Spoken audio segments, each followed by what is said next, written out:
Добрый вечер, в эфире 9-й выпуск информационного канала «Чечен-Инфо».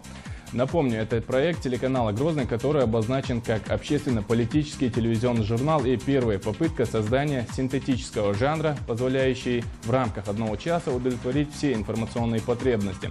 В один час уместились обзор событий минувшей недели, обзор сетевых ресурсов о Чеченской Республике, истории республики и несколько сюжетов на тему прошедшей недели.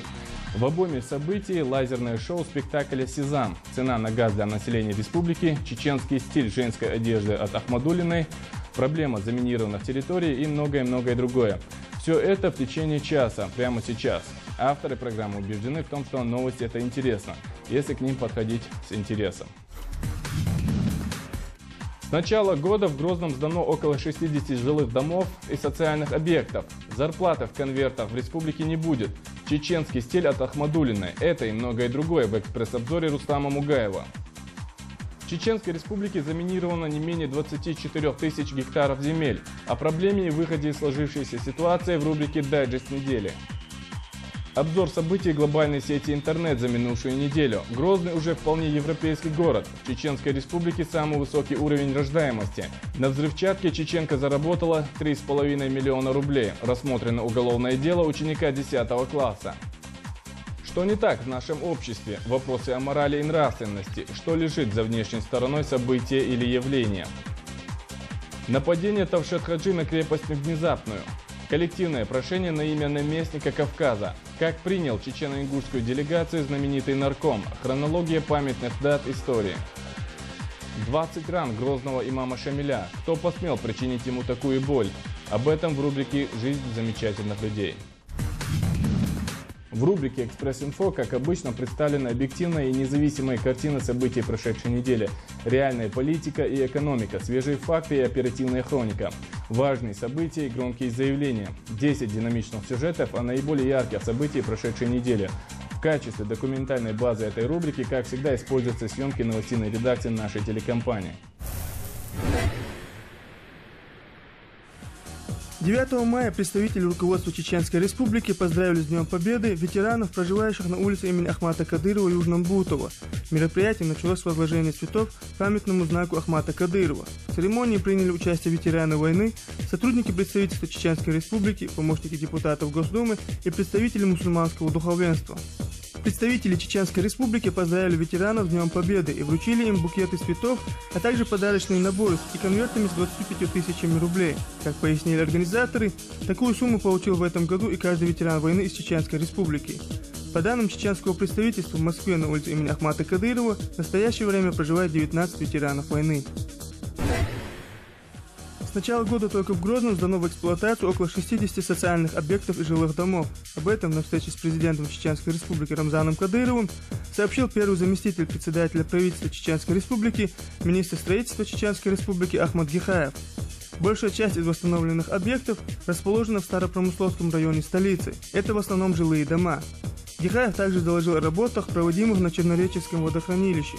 По его словам, очистка водохранилища от ила и благоустройство прилегающей территории будут завершены до начала купального сезона. Президент Чеченской Республики Рамзан Кадыров обратил особое внимание министра на то, что прибрежная зона водохранилища должна соответствовать нормам санитарной гигиены и комфорта. Президент в целом одобрил работу министерства и при этом отметил, что плановое открытие социальных и жилых объектов говорит о хорошей организации работы министерства.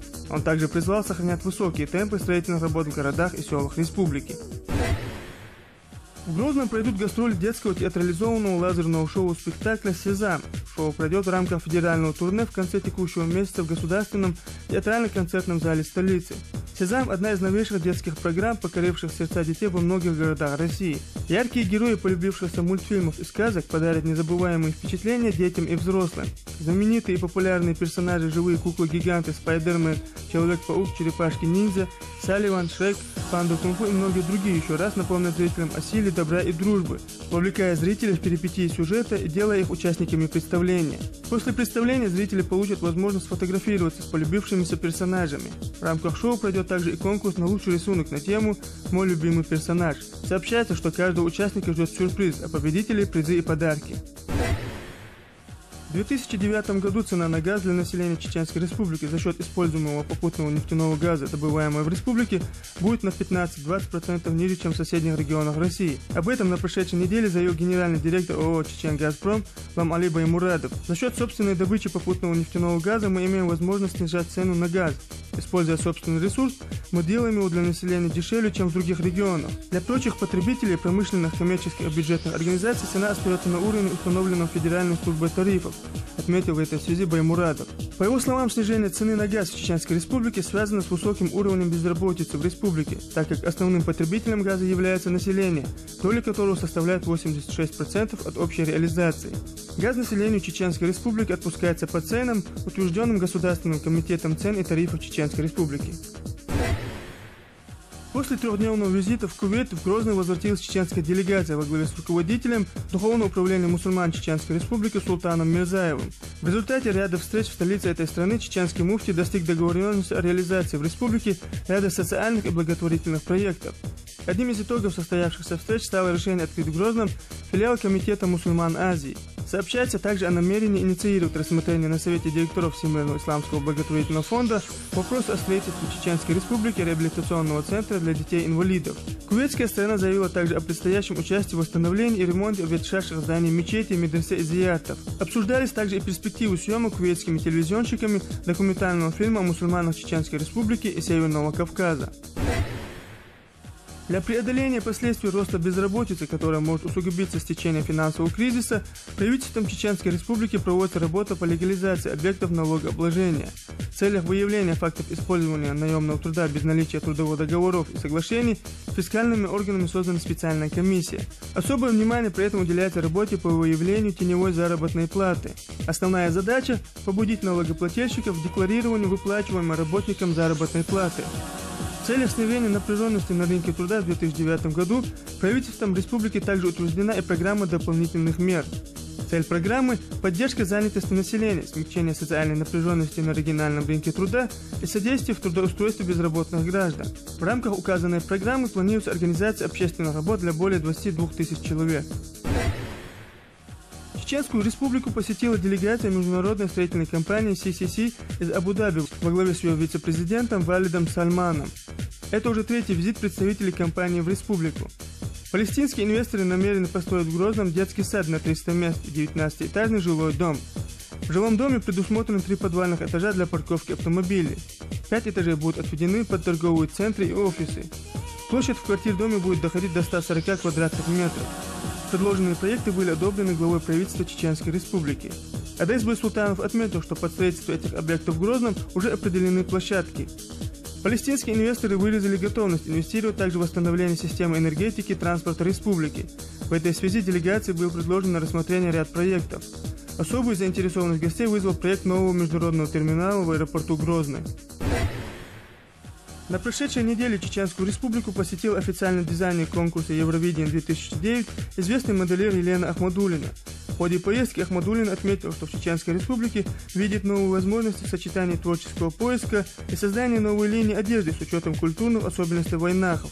По его словам, впечатление от поездки и взгляд изнутри на чеченскую культуру станет для нее творческой подпиткой в создании новой коллекции женской одежды и аксессуаров с учетом национальных особенностей. Именно такая коллекция будет представлена в Доме моды Елены Ахмадуллиной, который планируется открыть в Грозном. В мире фривольной моды чеченский стиль женской одежды сохранит не только свой колорит, но и особенность требований, отметила Ахмадуллина. По мнению ведущих глянцевых изданий, марка Ахмадуллиной представлена в 30 странах мира и входит в десятку самых успешных российских дизайнеров моды. На прошедшей неделе в президентском лицее в Грозном состоялось подведение итогов и торжественное закрытие республиканского конкурса «Учитель года-2009». Учитель – это героическая специальность, и все эти годы, начиная с 1994 года, когда не было условий, учителя не оставили свои рабочие места. Мы сумели сохранить школы, детские сады, вузы, и это заслуга каждого из вас. Спасибо вам за это, дорогие учителя, подчеркнул министр образования Анзор Музаев. Перед тем, как озвучить имя победителя, Музаев подчеркнул, что от регионального общественного фонда имени Ахмад-Хаджи Кадырова всем лауреатам конкурса будут выделены персональные компьютеры. По итогам голосования учителем 2009 года в Чеченской Республике стала Светлана Часовских, учитель начальных классов Наурской средней общеобразовательной школы номер 2. В завершении мероприятия победителю конкурса были преподнесены ключи от автомобиля Приора. До конца 2009 года в Чеченской Республике планируется ввести в эксплуатацию 121 километр дорог. Так планируется охватить дорожными работами более 40 направлений маршрутов. Известно, что в текущем году будут введены в эксплуатацию 17 мостов, 3 из которых находятся в высокогорных и Тумкалинском и Шатойском районах. Огромный фронт работ намечается также в Нажаюртовском районе. Здесь будут установлены 2 моста и более 40 километров дорожного полотна. В 2008 году Минавтодором восстановлено 210 километров дорог, введено в эксплуатацию 13 мостов. На балансе министерства находится около 3000 километров автомобильных дорог общего пользования. Для общей протяженности всех дорог 1239 километров с асфальтобетонным покрытием, 1439 километров с гравийным покрытием и свыше 300 километров с грунтовым покрытием. На автомобильных дорогах общего пользования расположено 198 мостов. По данным общественной организации «Ламан-Аз», с декабря 1994 года в Чеченской Республике от мин пострадали 3105 человек, 768 из них – дети. Территория республики действительно буквально напичкана минами и снарядами. Специалисты уверяют, что если имеющимися на сегодняшний день силами и средствами заниматься разминированием даже без сна и отдыха, то все равно этот процесс растянется на долгие годы. В общей сложности необходимо разминировать не менее 24 тысяч гектаров земель. О проблеме заминированных территорий и о выходе из этой ситуации в еженедельной рубрике «Дайджест».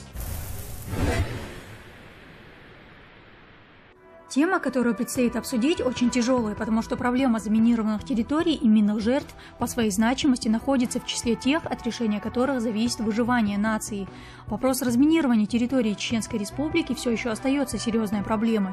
Так, если в 2008 году в республике было зафиксировано всего несколько минных инцидентов, то годом раньше в результате подрывов на минах, фугасах и иных взрывоопасных предметах в республике погибло 11 человек, включая 4 детей. Еще, по крайней мере, 17 жителей республики, в числе которых и дети, получили ранения и травмы различной степени тяжести. Согласно данным неправительственной организации ЮНИСЕФ, с 1994 по 2008 годы в результате подрывов на минах и фугасах в Чеченской Республике погибло 714 мирных жителей.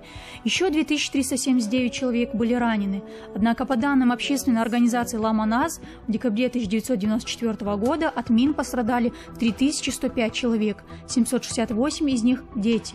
Наибольший процент пострадавших от взрыва мин граждан республики пришлось на 2000 год. Тогда было зарегистрировано 719 случаев подрывов людей на минах и иных взрывных устройствах. В числе пострадавших было и 159 детей. При этом необходимо отметить, что приведенные сухие цифры количества жертв минных инцидентов удручают, тем более, что это не просто сломанные судьбы, но и постоянный стресс для родных и близких пострадавшего. В последние годы число подобных инцидентов на территории Чеченской Республики значительно снизилось, но это вовсе не означает, что проблема решается в полной мере, ведь по существу республика нуждается в сплошном разминировании территории. Несколько лет назад ряд экспертов считали республику самым миноопасным регионом на территории бывшего СССР. Тогда, по данным ООН, на территории республики находилось более полумиллиона неразорвавшихся мин, снарядов и иных боеприпасов. По большому счету, даже если это количество за несколько лет и снизилось, то вряд ли даже наполовину. После завершения так называемой Первой Чеченской войны разминированием на территории Чеченской Республики занимались представители британской организации Halo Trust. В период с 1997 по 1999 годы специалисты этой организации провели огромную работу по обезвреживанию мин и других взрывоопасных предметов. Вместе с тем работники Halo Trust готовили и специалистов из числа местных жителей. Однако с началом второй военной кампании Halo Trust была выдворена с территории республики. Фактически с тех пор и по сегодняшний день в Чеченской Республике нет ни одной службы, которая бы целенаправленно работала над очисткой территории от мин, которые продолжают время от времени приводить к новым трагедиям. Конечно, работа проводилась и проводится, но не в тех масштабах, которые требуют обстоятельства. Причина одна – просто не хватает сил, специалистов и средств. В 2007 году на территории Чеченской Республики в течение месяца работала группа специалистов МЧС России, которые разминировали более 60 гектаров пахотных земель. Ранее в СМИ сообщалось также и о том, что за 12 месяцев 2008 года саперы подразделений внутренних войск обнаружили и ликвидировали в различных районах республики 9085 взрывоопасных предметов. Кроме того, было найдено и обезврежено 93 взрывных устройства различной мощности. Однако, несмотря на довольно-таки неплохие результаты, эти меры всю проблему в комплексе все-таки не решают. Согласно некоторым данным, на территории республики в общей сложности необходимо очистить от мин, не разорвавшихся боеприпасов, более 24 тысяч гектаров земель. В основном это сельскохозяйственные угодья, лесные массивы в предгорной и горной части республики. В апреле этого года группа саперов Центра специального назначения МЧС России «Лидер» прибыла в Чеченскую республику и приступила к работе по разминированию территории в районе города Грозный. Когда пригород Грозного сотрясается от взрывов, местные жители уже знают, что это работают саперы МЧС России. Раньше колхоз «Заря» тоже гремел на всю республику, но только рекордными урожаями. Нынче эти места люди обходят стороной. Поля здесь в буквальном смысле усеяны минами и снарядами. Прибывшая в республику группа специалистов состоит из 30 человек, которые оснащены необходимым оборудованием и имеют опыт работы не только в Чеченской республике, в которой саперы работали в период с 2002 по 2007 год, но также в бывшей Югославии и других местах. За время работы в республике ими было обезврежено более 4000 взрывоопасных предметов.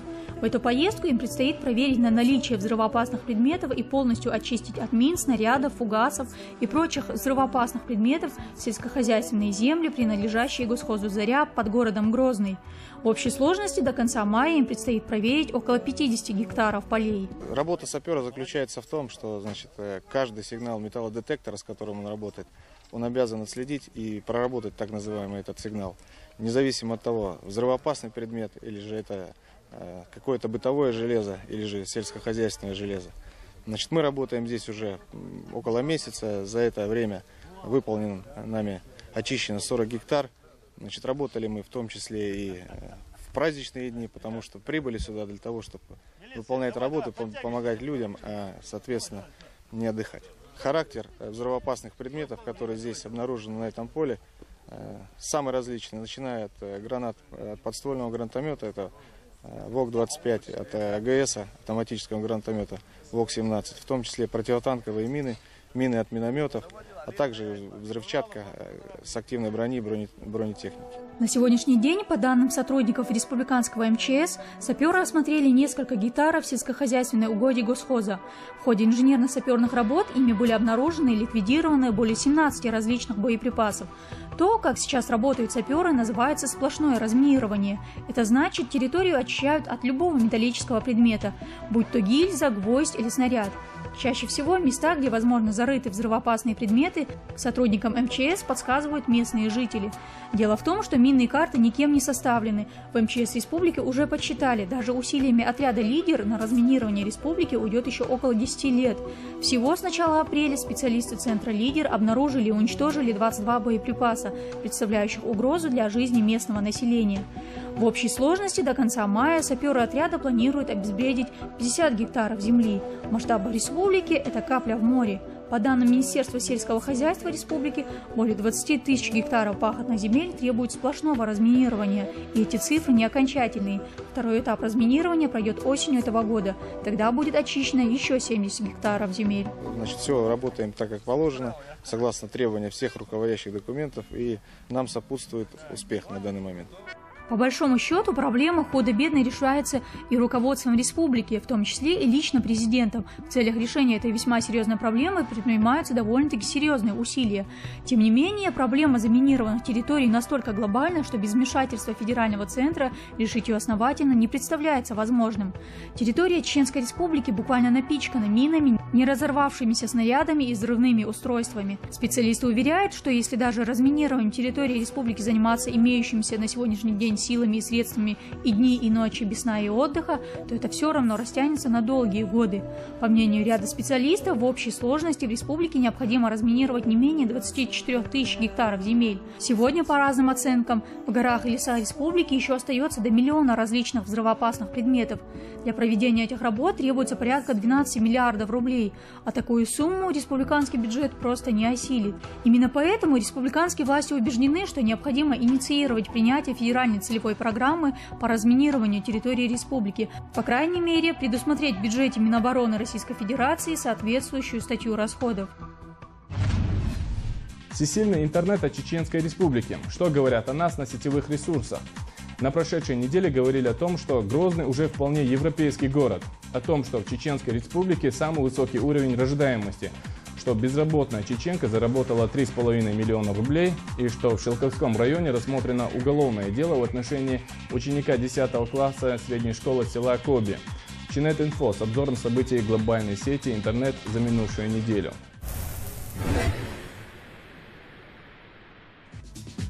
В Грозном установят мемориал погибшим в Великой Отечественной войне, а также сотрудникам милиции, погибшим в ходе проведения контртеррористической операции. Об этом в сети сообщает информационное агентство «Лента.ру». Комплекс предполагается построить на площади Ахмата Кадырова напротив центральной мечети. По словам агентства, президент Чеченской Республики Рамзан Кадыров заявил в этой связи, что по замыслу авторов проекта сооружение внешне будет напоминать горы. Центральным элементом мемориала станет крупный красный камень, а на черных камнях, расположенных вокруг него полукругом, будут выбиты имена погибших в борьбе с терроризмом и фашизмом.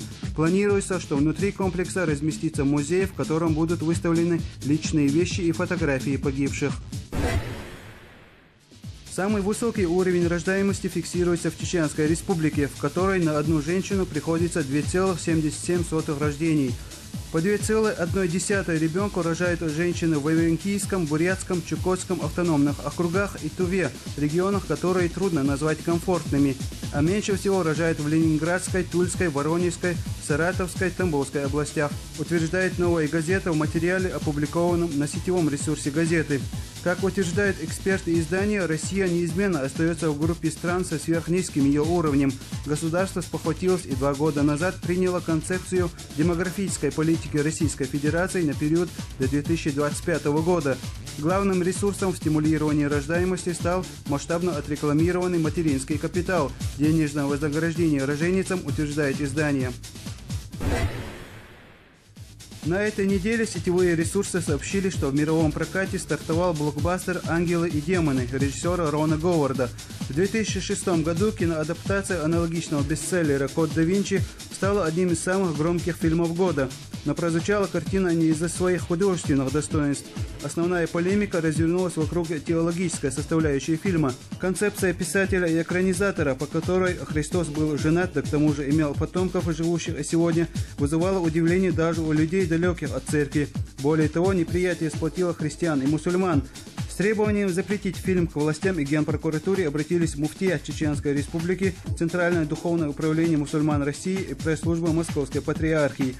На выходе же повсеместные призывы к бойкоту только подогрели интерес к ленте, и в результате «Код да Винчи» собрал в прокате около 760 миллионов долларов.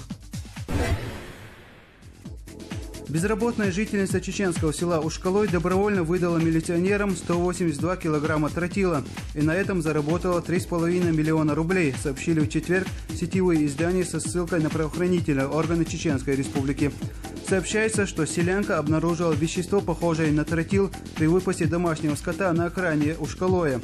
Оно лежало под открытым небом в развалинах на западном склоне горы. Напомним, что правоохранительные органы Чеченской Республики принимают у населения оружие, боеприпасы и взрывчатые вещества на платной основе.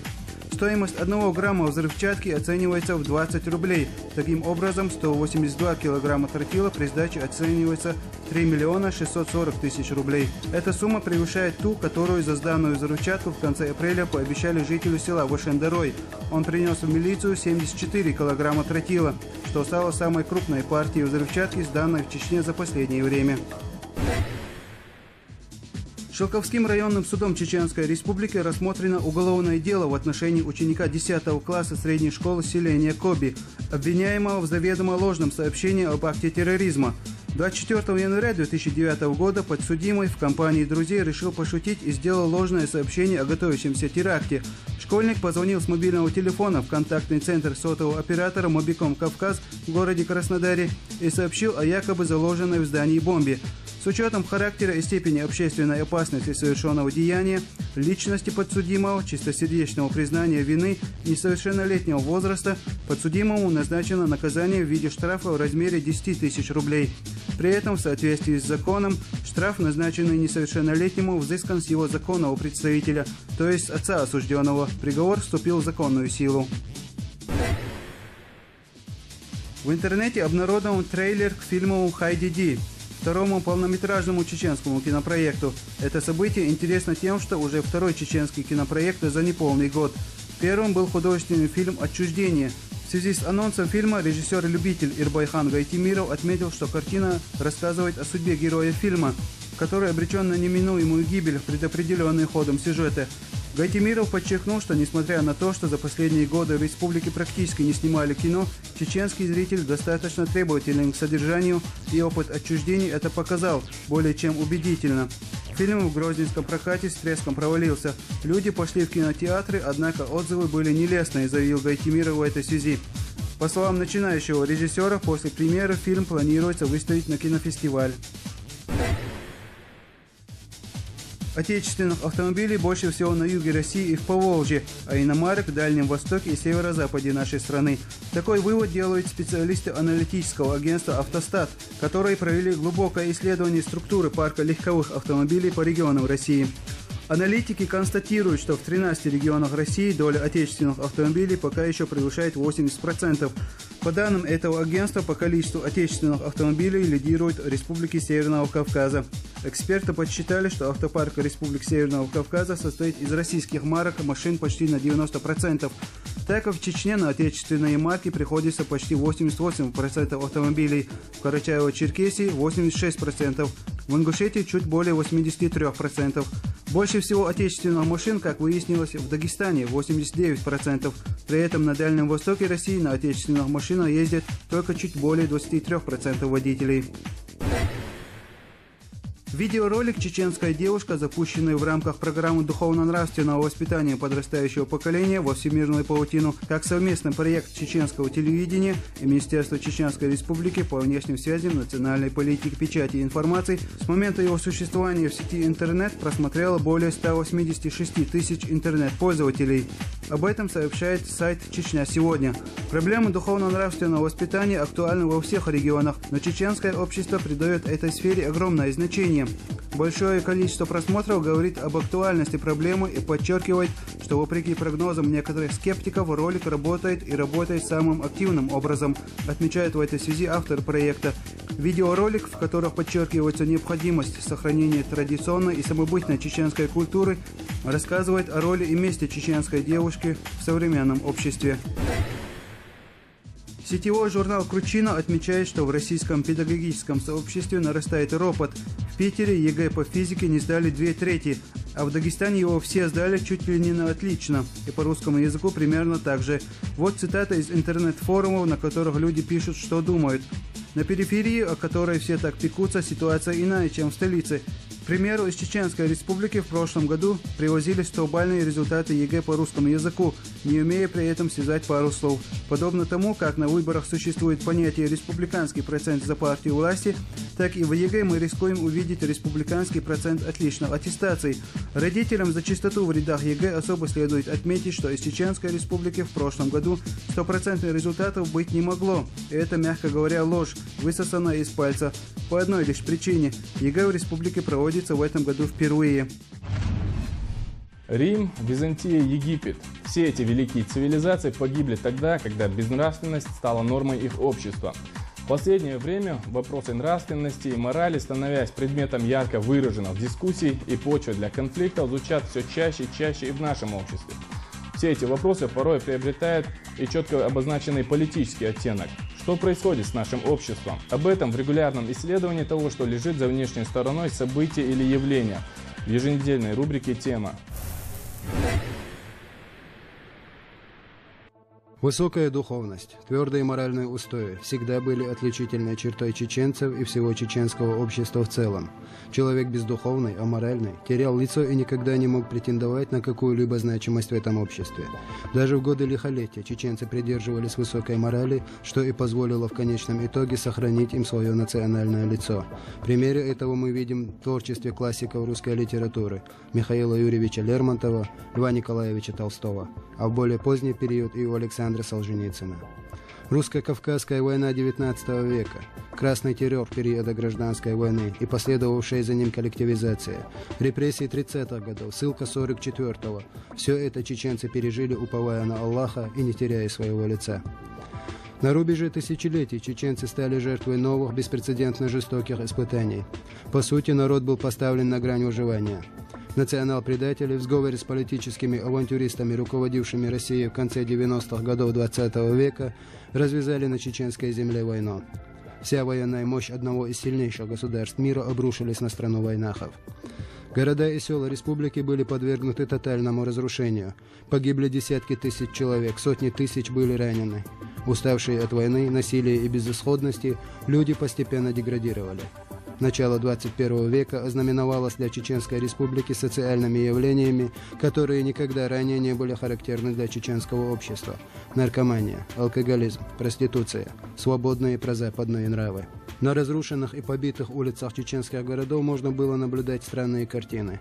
Женщин в откровенно вызывающей одежде, наркоманов и ходящих табунами пьяных.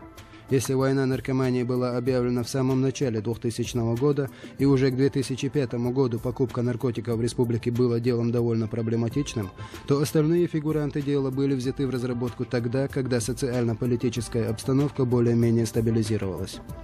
Когда молодой президент Чеченской республики объявил о реализации государственной программы духовно-нравственного воспитания, отовсюду послышались возмущенные голоса. Культ личности, средневековье, ущемление прав человека. Уже на тот момент некоторые из его инициатив, такие как борьба с наркотиками или игровыми автоматами, были переняты другими регионами. Хотя поначалу эти самые инициативы тоже подвергались жестокой критике. Тем не менее, сегодня уже на федеральном уровне борьба с этим общественным злом ведется как раз такими методами Кадырова. Давайте попробуем разобраться, чего же все-таки больше в инициативе Кадырова – блага или зла. Начнем с того, что никого насильно не заставляют. А если принимать во внимание, что подавляющее большинство жителей республики мусульмане, то, соответственно, все, о чем говорит Рамзан Кадыров в этой связи, идет в полном согласии с нормами ислама.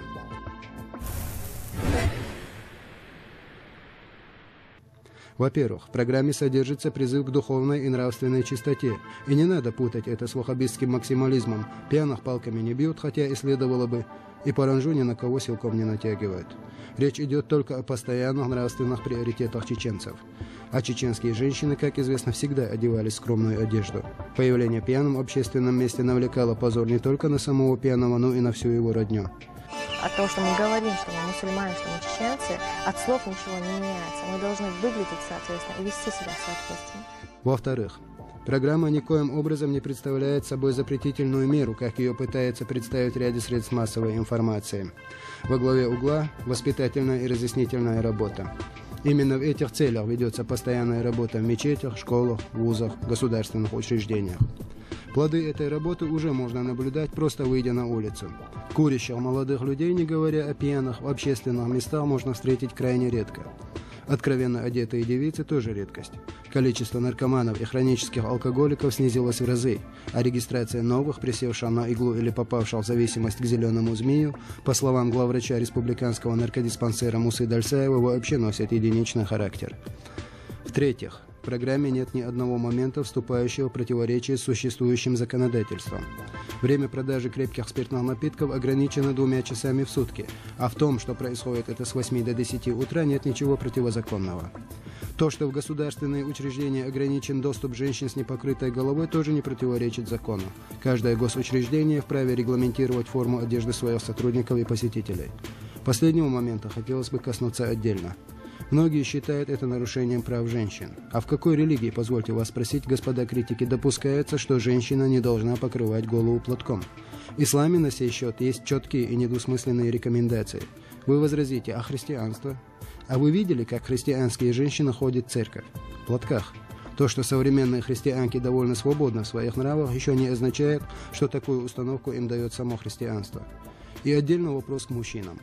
На какой женщине вы захотите жениться и воспитывать с ней общих детей? На полуголой красавице в мини, посещающей бары и рестораны? Или на скромной девушке, почитающей традиции своего народа и нормы веры? Уверен, что 99% предпочтут второй вариант.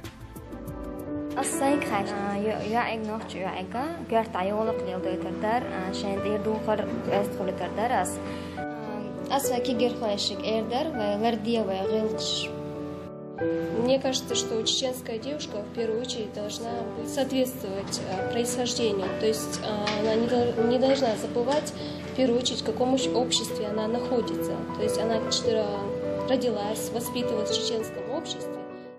Аллах в Священном Коране говорит: Я не зря создал между вами различия, хотя и было в моей власти создать всех людей одним народом. И там же Аллах напоминает, если вы подражаете кому-то, вы из них.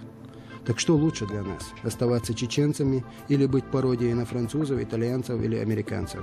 Наконец, когда и в какие времена нравственность была не ко двору, только во времена смут и богопротивных правителей? Вспомним Рим, эллинов, Египет. Все эти великие цивилизации погибли тогда, когда безнравственность стала нормой общества. Обратимся опять же к Корану. Из него нам известно о Содоме и Гоморе, о городах пророков Лута и Шуайба. Все они были уничтожены гневом Аллаха, таким образом покаравшего их за их нравы. А чем иным, как не гневом Аллаха, можно объяснить испытания, выпавшие на нашу с вами долю? Чего только не происходило на нашей с вами чеченской земле. Вспомните лихие 90-е. Похищение людей, торговля людьми, падение нравственности, расплодившийся ваххабизм, ставший символом и мерилом лицемерия. Нет ничего более богомерзкого, чем лицемерие, когда, прикрываясь самыми светлыми лозунгами, проповедуя самые высокие идеалы ислама, совершаются противнейшие преступления. Причем совершается руками одурманенных молодых людей, вера, мужество и достоинство которых поставлены на службу заморскому хозяину, далекому от ислама, так же, как Даджал. Все это не могло продолжаться бесконечно. Именно поэтому мы с вами испытали и пережили то, чему ужасался весь мир. И чем, как не милостью Аллаха, объяснить тот факт, что война окончена, кровь и огонь остались в прошлом. И сегодня республика демонстрирует невиданные темпы мирного строительства. Опять же, милость Аллаха проявлялась по отношению к чеченцам всегда в самые трудные периоды истории нашего народа. Проявлялась в том, что на том или ином сложном отрезке истории народ возглавлял истинный сын своего народа и патриот. Так было во времена Бейбулата Таймиева, шейха Мансура, Ахмата Кадырова. Так происходит и сейчас, когда Рамзан Кадыров, истинный сын и своего отца, и своего народа, напоминает и проповедует о неприходящих ценностях бренного мира. В свои 30 с небольшим этот человек обладает государственной мудростью лидера и сыновней верностью народу. И сегодня его инициатива, воля и энергия – главная движущая сила происходящего в республике позитивных преобразований. Суть происходящего в том, что нас призывают оставаться чеченцами и мусульманами. А что может быть выше этого? Да ничего.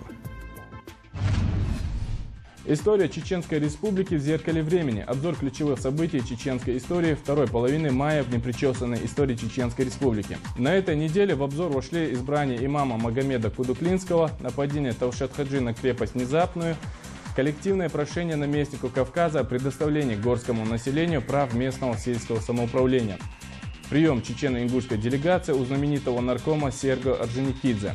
Итак, хронология памятных дат истории Чеченской Республики, возвращенной из небытия. В конце мая 1811 года известный чеченский полководец-дипломат Бейбулат Таймиев приезжает в лагерь царских войск. Он временно отказывается от борьбы и живет мирной жизнью. Однако через некоторое время покидает лагерь, прихватив с собой в плен майора Шевцова. Родился Бейбулат в 1779 году в одном из хуторов Шалинского района в семье колесного мастера Тайми из Тайпа Билтой. Таймиев – единственный чеченский деятель XIX века, который стал верховным правителем страны с соблюдением всех правовых процедур. Он был сначала избран на пост военного предводителя Бячи, а затем добился возвышения своего статуса до уровня Мехкда.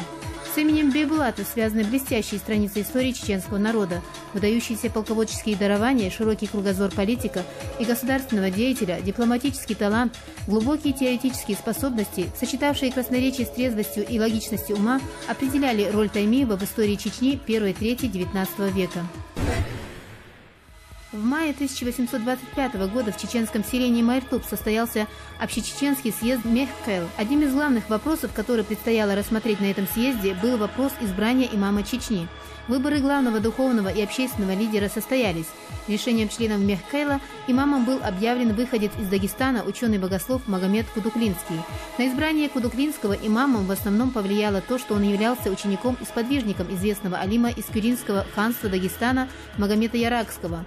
Яракский сыграл значительную и решающую роль в становлении движения мюридизма, логическим завершением которого явилось создание имамата Чечни и Дагестана. Он также начал проповедь внедрения шариата, и вскоре вокруг него сформировался круг учеников-мюридов, среди которых были будущие имамы Чечни и Дагестана Казимулла, Шамиль и все тот же Магомед Кудуклинский. 16 мая 1840 года произошло нападение Ташу-Хаджи на крепость Внезапную. Ташу-Хаджи, именуемый в источниках Андреевским муллой, а чеченцами Вок-Хаджа, Большой Хаджи, относится к плеяде выдающихся героев чеченского и дагестанского народов XIX века. Соратник Шамиля Ташу-Хаджи, крупная политическая фигура имамата и самый грозный конкурент Шамиля в 30-е годы XIX века. Фактически это был самостоятельный лидер, который возвысился благодаря своему незаурядному предводительскому дарованию. Известно, что в 1834 году, когда в Дагестане состоялся съезд, на котором рассматривались две основные кандидатуры на пост имама – Шамиль и Ташу-Хаджи.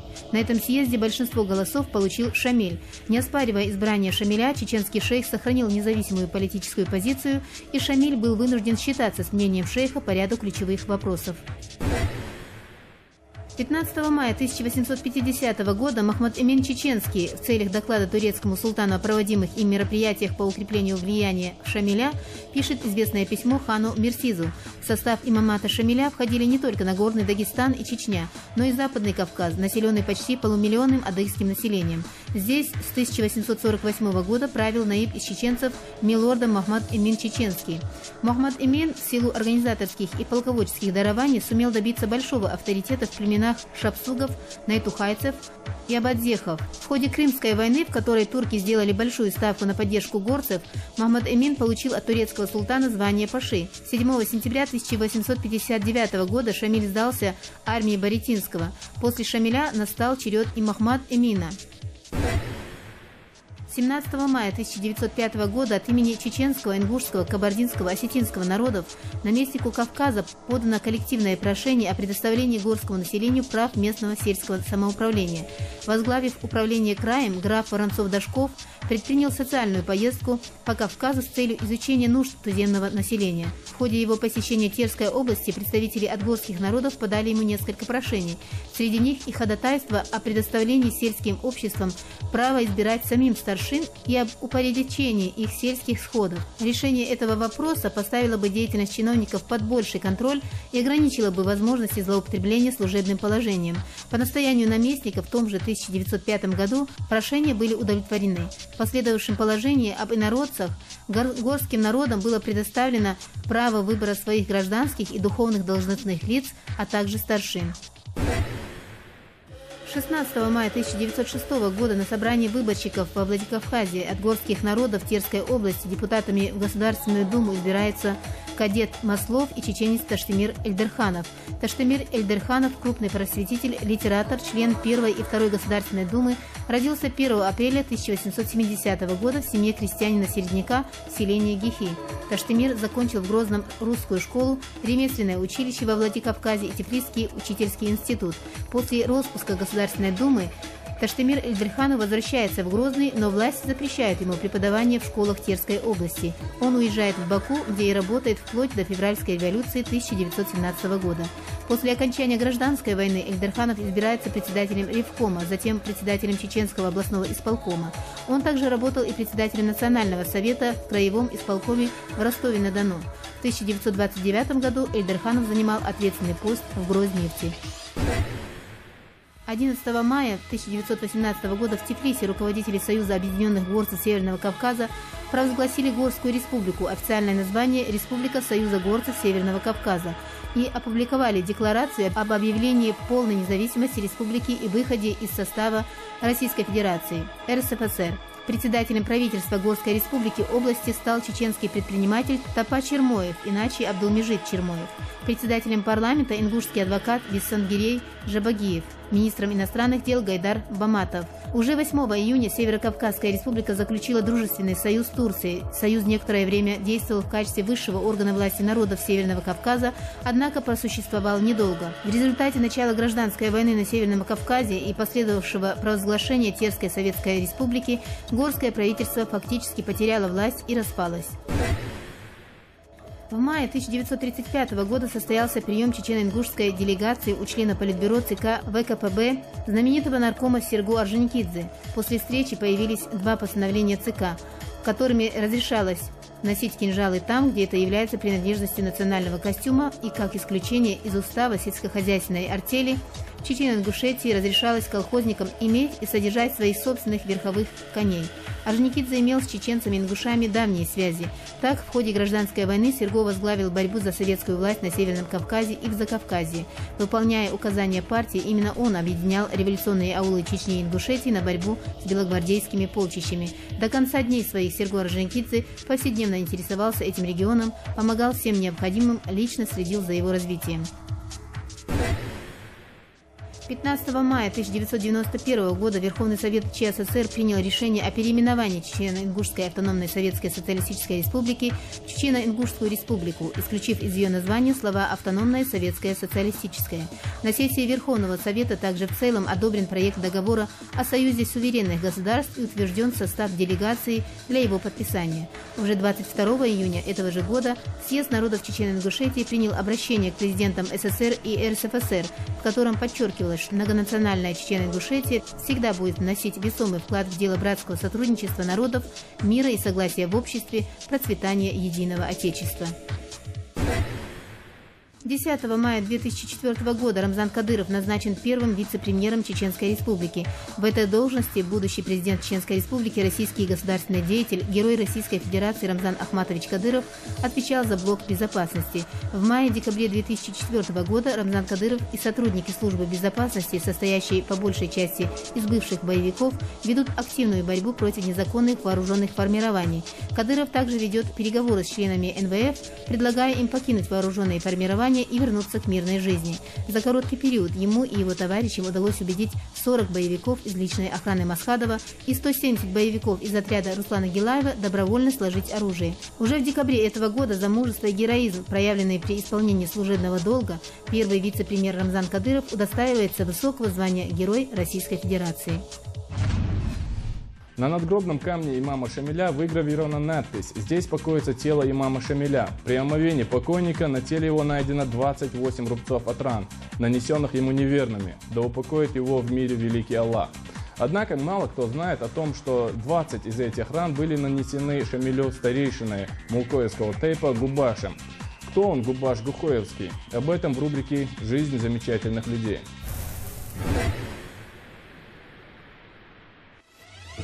В одном из ущелий, вливающихся словно реки в Аргунское ущелье, есть селение Гухой. Из поколения в поколение здесь передается легенда о Губаше, человеке недюжинной силы, посмевшей занять позицию неподчинения грозному имаму Шамилю. Трагедия Губаша в деталях по-разному варьируется рассказчиками, но в целом сюжет остается неизменным. История, случившаяся в Гухое, потрясающая своим драматизмом, не может не волновать воображение художника. И волнует. И будет волновать тем больше, чем больше будет обретать право на жизнь сама история войнавского народа, в значительной степени до сих пор замалчиваемая или искажаемая.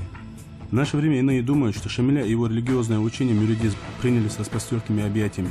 Негладко происходило признание имамской власти Шамиля в начальный период его деятельности в Дагестане. Негладко оно проходило и в Чечне. Хотя Шамиль делал чеченцам множество поблажек и уступок в сравнении с дагестанцами. И как раз труднее проходило признание его власти в Горной Чечне, где горцы были подальше от пределов досягаемости царских войск. Но нередко и в Чечне ему приходилось прибегать к беспощадным мерам принуждения. Долго сопротивлялись его власти общества района Шароя, несмотря на то, что этот район непосредственно прилегал к народному Дагестану, Аварии. И вот однажды для проведения горцев покорность он арестовал 12 рядовых старейшин Шароя. Связанными положил их в башню, изображенную на переднем плане сувенира, обложил их дровами и сжег живыми.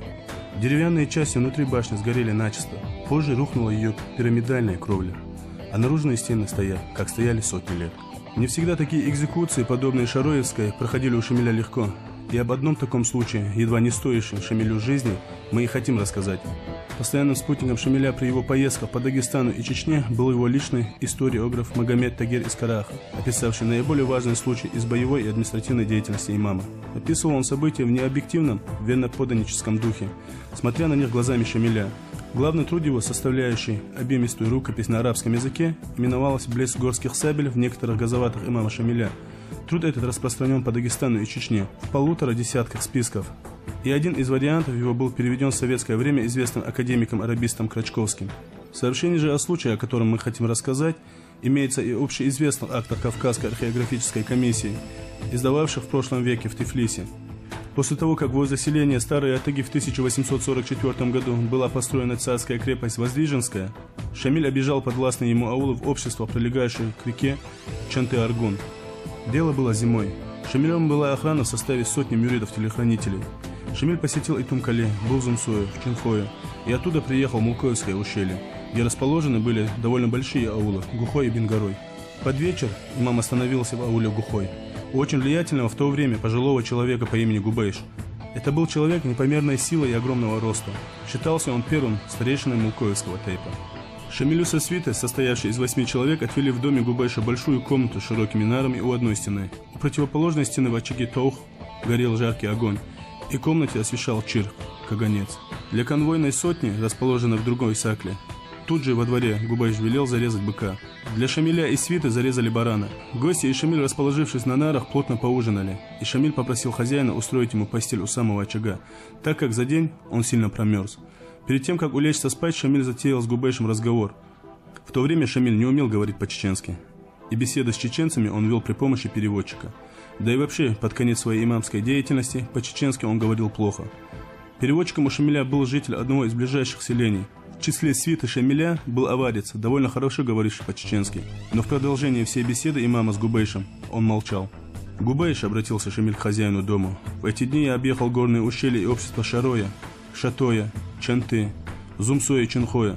Везде горные люди признают мою власть и торжественно обещают поддерживать меня и биться с неверными до полного их изгнания из нашей страны. Только ваше Мулкоевское общество, старейшиной которой являешься ты, не признает меня и не подчиняется моей власти. Виновным в таком отношении Мулкоевского народа к делу Газавата я считаю тебя. Завтра мы соберем весь народ вашего ущелья и поговорим с ним. Если ты считаешь себя верным мусульманином, то как тамада Мулкоев ты должен выступить и склонить народ к беспрекословному подчинению мне».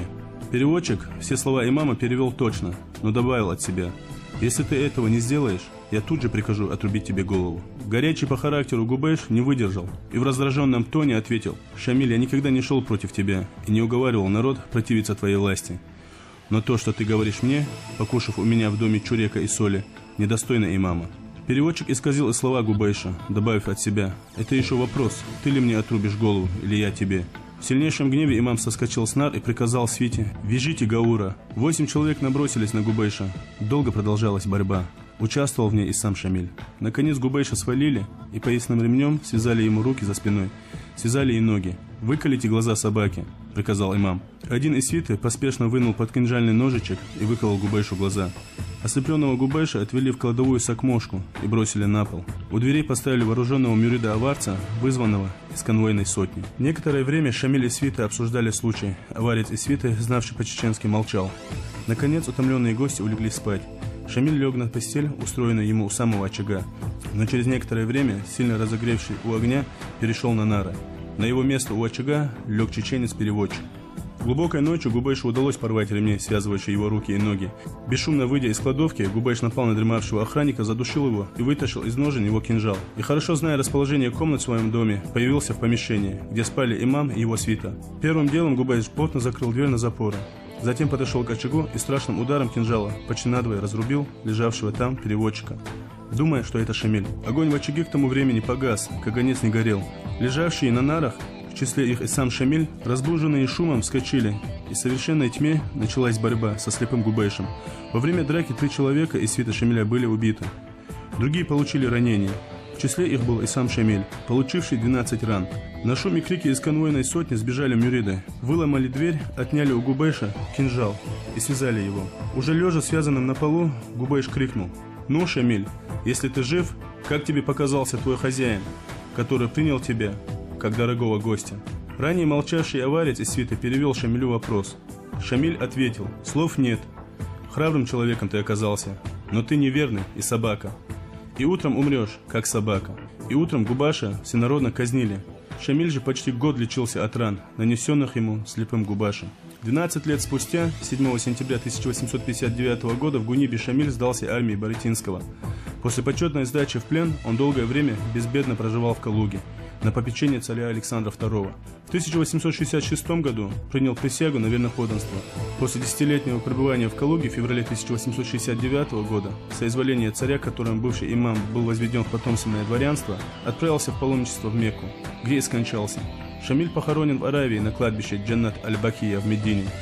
На надгробном камне, каменной стеле, после молитвенных обращений к Богу, выгравирована надпись: «Здесь покоится тело имама Дагестана Шамиля, который в течение 25 лет воевал в Газавате с неверными. При омовении покойника на теле его найдено 28 рубцов от ран, нанесенных ему неверными. Да в мире упокоит его великий Аллах». 12 из этих ран были нанесены ослепленным им Губаши. На этом все. Смотрите нашу программу каждую субботу. Удачи всем!